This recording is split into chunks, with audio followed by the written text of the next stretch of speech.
Hi, my name is Jessica and I'm going to be doing the assessment on the lungs and the heart. So first what I would do when I walk into a room is wash my hands and introduce myself. Saying my name is Jessica, I'm going to be performing a focal assessment on your lungs and your heart.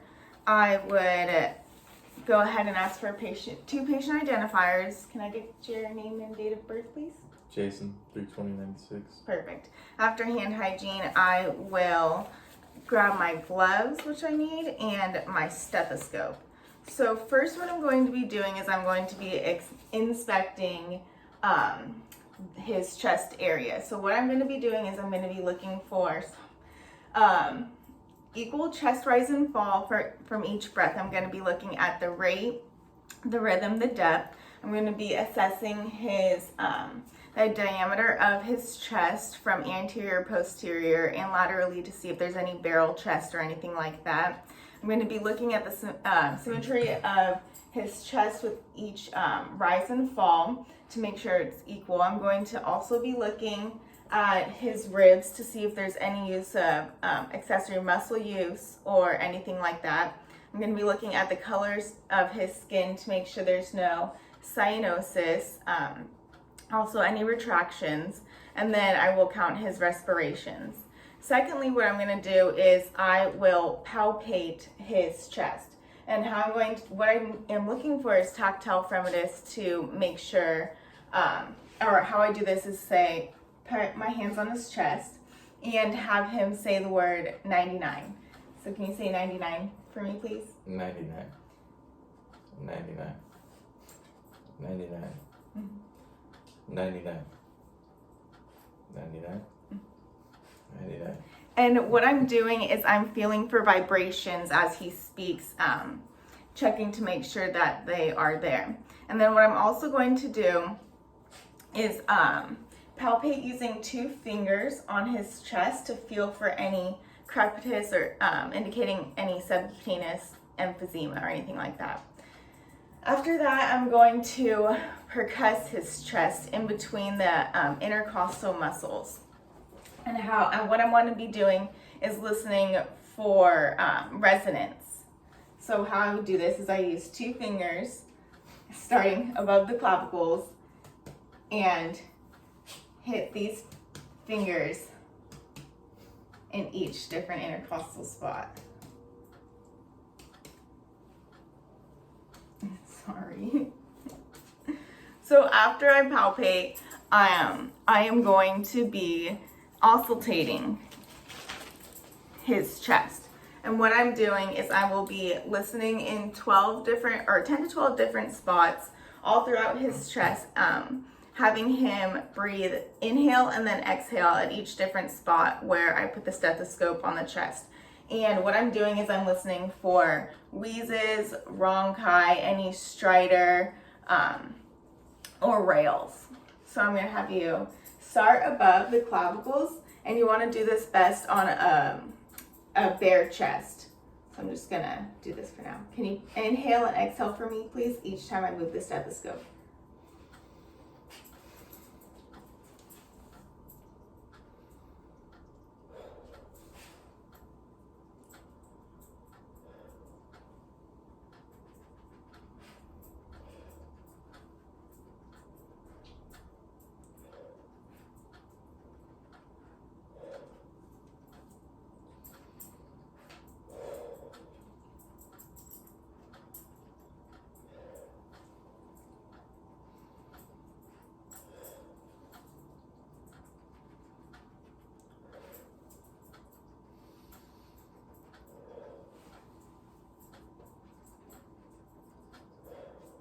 Perfect. And as I'm doing this, I'm making sure that I'm hearing equal breath sounds on each side of the chest. So after you listen to the front of the chest, you're going to have the patient have you stand up and turn around for me, please, so I can inspect the back of his, the back of his, oh my goodness, the back of his lungs as well.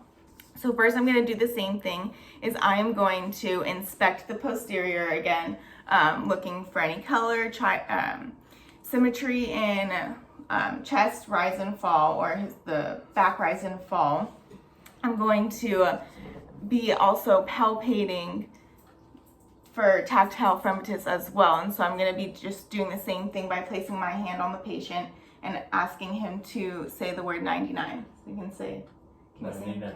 Perfect. 99. 99. 99. 99.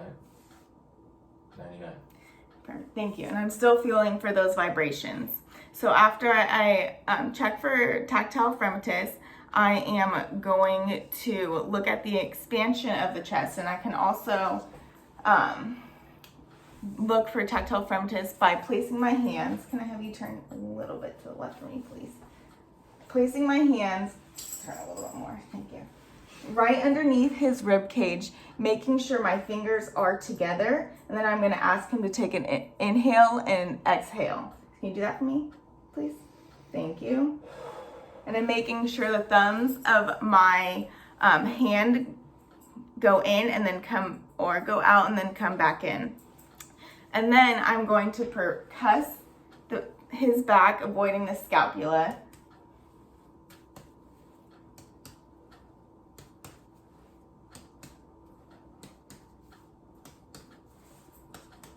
Perfect. And then lastly, I'm going to also take his back as well, avoiding his scapula, starting up at C7 and working my way down from the apex to the base. So I'm going to have you inhale and exhale for me each time I place my stethoscope on you. So go ahead and inhale.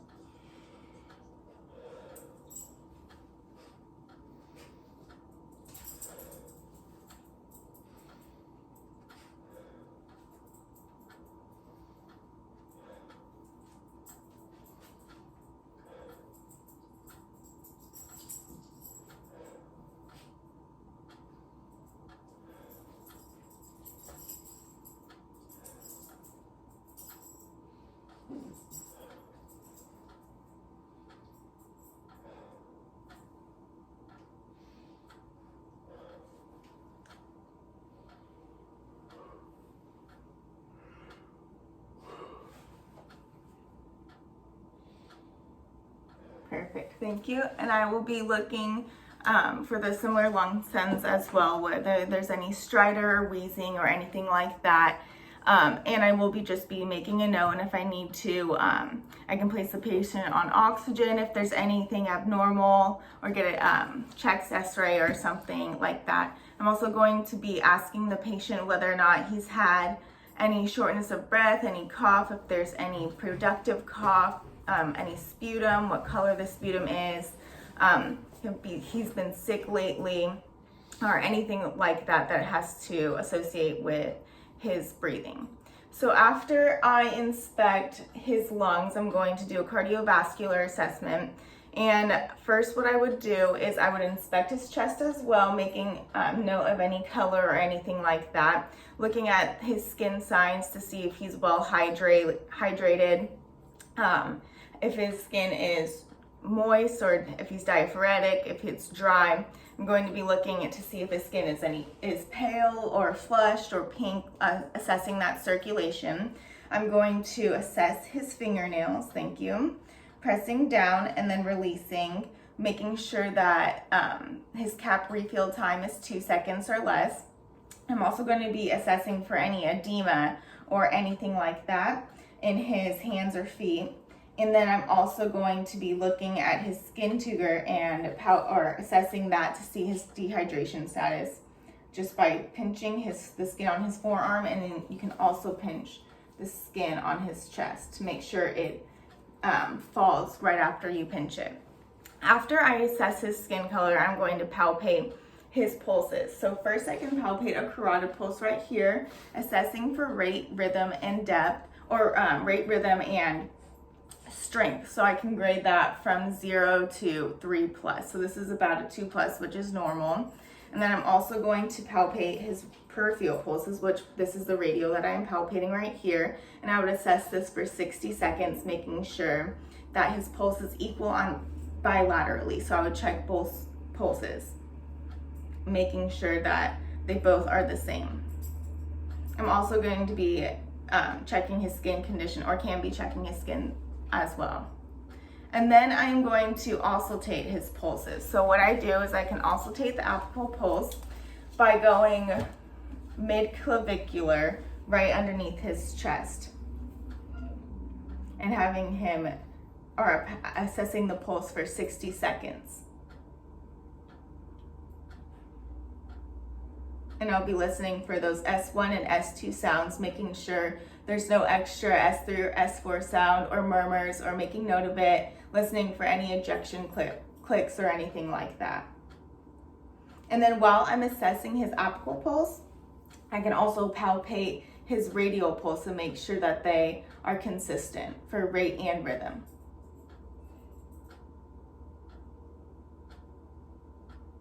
Which they are.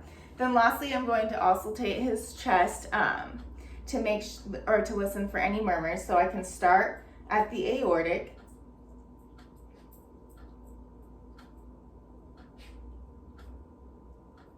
and move to the pulmonic,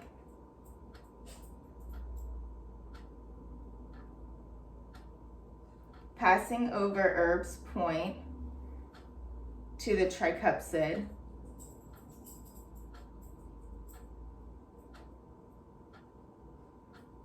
and then lastly heading over to the mitral valve, which is the same place as the where you assess the apical pulse. And then at the end of this, I would just make note of any abnormalities. I would document them, and then I would also let my healthcare provider know. I can also, while assessing him, look for any JVD distension in his neck. I can also assess his grips to make sure that they are both bilateral and equal. And then I can also check his blood pressure. Thank you.